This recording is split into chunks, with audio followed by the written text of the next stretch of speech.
NTN, FBR, आप register होते हो, क्या होता है फाइलर होना, क्या होता है एनटीएन, क्या फ़ायदे क्या नुकसानात है? बहुत फ़ायदे नुकसानात है या नहीं? फ़ायदे भी है, फ़ायदे बहुत है। अब आज मैं एक और केस डिस्कस करने लगा हूँ। आप जब फाइलर बनते हो, आप जब रजिस्टर होते हो, 2022, 2020, 2021 के फाइलर मैंने देखे हैं, जो फाइलर बने होते हैं 2022 में, 2020 में, या फिर 2021 23 में, 24 में, जब भी बने होते हैं, लेकिन उनको ये नहीं पता कि मेरे रिटर्न्स क्या होते हैं, गोशवारे क्या होते हैं, मैंने कुछ जमा भी किया है या नहीं किया। रजिस्टर तो आप हो जाते हो, आपको ये नहीं पता मैं एज ए बिजनेसमैन रजिस्टर हूँ, या फिर मैं सैलरी मैन हूँ, या मेरी कंपनी रजिस्टर है, या मेरा कोई बिजनेस रजिस्टर है, या फिर मेरे अकाउंट रजिस्टर है। आप अपना एनटीएन बना के, आप अपना सीएनआईसी तो सरेंडर करके, आप एक बिहार सिस्टम में हिस्सा बन जाते हो। लेकिन ये बिहार के कुछ असूल्स भी तो है, उन असूल्स के मुताबिक आप पूरे उतरते हो या नहीं?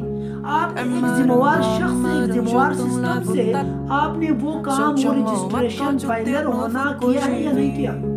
हम खुश हो जाते हैं कि मैं फाइलर बन गया, हम खुश हो जाते हैं कि मैं, मेरा एनटीएन नंबर आ गया। वही एनटीएन नंबर आप अपने गले एक तो डाल रहे होते हो, आप जब उसके सिस्टम में पूरे नहीं उतरते होते। आपको पता है कि आप गोशवारे जमा करने के फायदे नुकसान क्या है?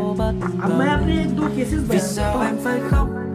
आरटीओ कब होता है? बलूचिस्तान से सिस्टम ये करता है, इधर पंजाब से, वो इनएक्टिव होता है, स्टेटस उसका इनएक्टिव आ जाता है। अब उसको एक्टिव करने में खर्चे, आरटीओ मालूम करने में खर्चे, सर दर्द। आप कोई रिटर्न्स जमा नहीं करते हो, आपका बैंक अकाउंट चलता है, आपने सरेंडर उस बैंक अकाउंट उसमें लिखवा दिया है, आपका बिजनेस होता है, आपका सब कुछ होता है, आप एक 20 लाख, 30 लाख, 40 लाख जितने भी शो करवाते हो, कल को आप 1 करोड़ का बिजनेस करते हो, करोड़ का लेन देन करते हो, तो ये बिहार वालों के जब आप जिद में आ गए, आपसे तो पूछना है कि ये प्रॉपर्टी कहाँ से आई, आपसे तो उस उन्होंने पूछना है कि ये पैसे आपने इतने सारे पैसे इधर जमा किए, इधर जमा किए, ये कहाँ से आए।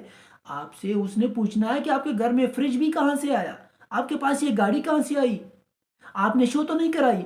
आज आपके पास गाड़ी भी आपके नाम आ रही है, आपके पास आपके नाम पे प्रॉपर्टी भी आ रही है, आपके नाम तो बहुत बहुत सारे बड़े बड़े बंगले आ रहे हैं, इतनी ज़मीन आ रही है, क्योंकि वो तो आप जब नाम करेंगे बिहार के पास तो है वो। तो प्लीज़ खुद को हो इतना ज़रूर होशियार करें कि ना अपने लिए, अपने प्रॉपर्टी के लिए कोई मसले क्रिएट करें। जो आपके एसेट्स है वो आप अपने मुल्क को, अपने रियासत को, अपने गवर्नमेंट को या तो मुकम्मल छुपा लो, ना बनो फाइलर, या फिर बता दो और टैक्स, आप एक फाइलर का टैक्स जमा करते जाओ।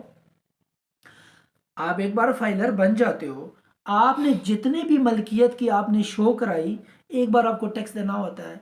फिर नेक्स्ट जब आप उस पे बहुत सारी गेन करते हो, प्रॉफिट लेते हो, प्रॉफिट बनाते हो, रोज़मर्रा के बनाते हो, साल में बनाते हो, उसके जाके जो डिफरेंस आया होता है उसका जाके आपने रिटर्न जमा करने होते हैं, टैक्स जमा करना होता है। अगर आप वो छुपा लेते हो, या आप रिटर्न जमा नहीं करते हो, या आपकी गफलत होती है, आपको नहीं पता कि मैं क्या कर रहा हूँ, या मेरा कोई रिटर्न जमा भी हो रहा है कि नहीं हो रहा, जब आपको ये इस तरह नहीं पता होता, वो आपके नुकसान में जाता है। आपको नोटिसेस हो सकते हैं, एबीआर वाले आपको पूछ सकते हैं, आपका पीछा कर सकते हैं, फिर आपको जाहिर सी बात है जुर्माने भी देने पड़ेंगे, आपके प्रॉपर्टी जब्त भी हो सकती है। आपने फिर उन सब का जवाब देना होता है। आप होते हो 10 करोड़ के मालिक, आप फाइलर बनते हो, कोई गलत मशवरा लेते हो, आप नहीं शो कराते।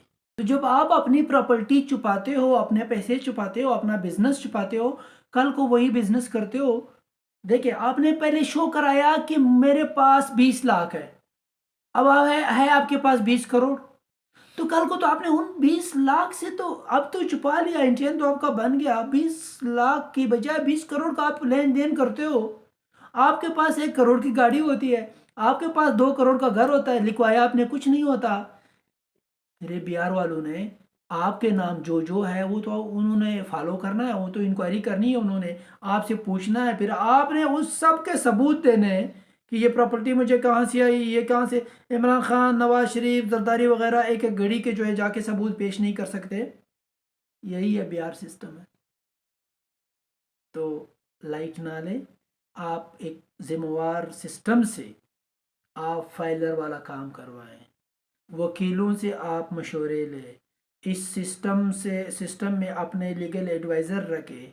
जो आप बड़े बिजनेस करते हैं, जो एक सैलरी मैन है या गरीब आदमी है, उसको क्या फाइलर बनना, क्या उनका एटीएन बनना, क्या उसने जाके टैक्सेस जमा करने होते हैं। वो तो बेचारा अपने घर का चूल्हा नहीं चला सकता।